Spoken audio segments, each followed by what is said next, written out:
Isa pong whale o malaking holder ng SHIB ang gumalaw muli matapos ang 5 buwan at siya po ay nag-withdraw ng 220 billion SHIB mula kay Binance at ito po ay nagkakalaga ng $4.63 million.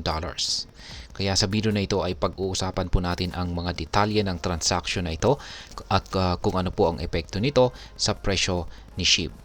At maliban dito ay kung paano po ito makakaapekto sa atin bilang mga crypto traders or investors ni SHIB. Pero bago po tayo magpatuloy ay nais ko lamang po munang bigyang linaw ang aking disclaimer kung saan ang nilalaman po ng video na ito ay hindi po ito isang financial advice. For education and information purposes lamang po ang layunin nito.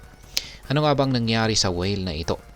Ayon po sa datos mula sa Look on Chain, ayan, ang address po dito, ayan po, ang address dito ay isa po itong dormant na Shiba Inu whale na muling nag-activate or muling nabuhay matapos po ang 5 buwan ng hindi paggalaw.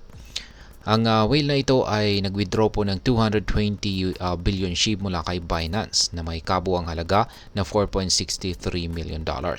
Malaking halaga po ito.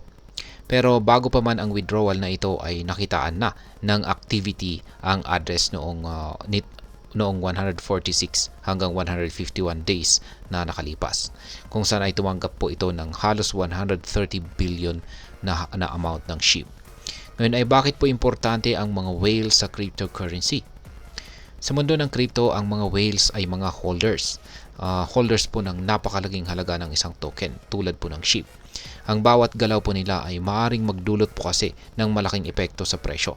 Kapag nag-withdraw po sila ng malaking halaga mula sa isang exchange tulad po ni Binance, maaaring magdulot ito ng selling pressure or pagbaba ng presyo dahil maraming tokens ang maaaring maibenta.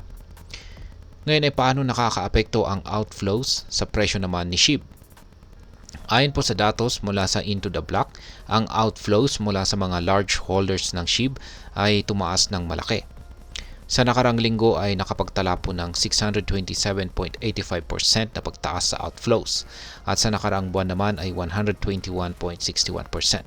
Ibig sabihin ay marami pong malaking holders ang nag-aalis ng kanilang SHIB mula sa mga exchange o nagbebenta nito.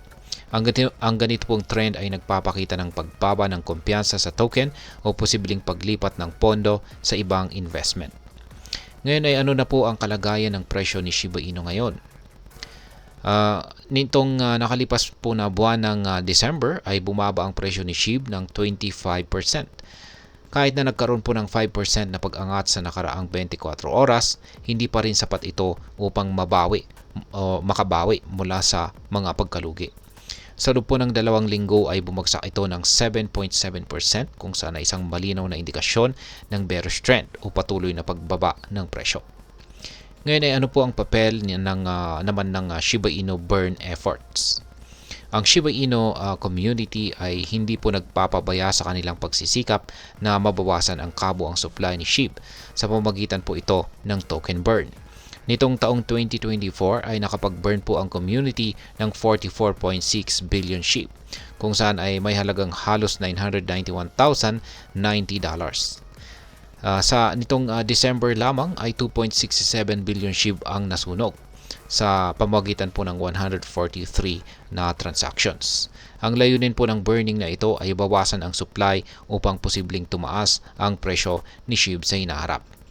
At ngayon ay ano naman po ang epekto nito sa atin bilang mga Pinoy crypto investors or traders ni SHIB. Ayan, para sa atin, ang ganito pong balita ay isang paalala na ang crypto market ay lubhang volatile o pabago-bago. Ang malalaking galaw mula sa whales ay maaari pong magdulot ng biglaang pagbabago sa presyo.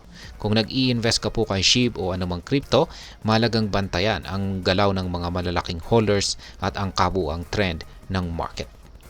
At ngayon ay ano naman ang aking masasabi tungkol dito? Ang ganito pong balita ay nagpapakita na kahit ang isang community-driven token tulad po ni SHIB ay apektado pa rin ng mga desisyon ng malalaking holders.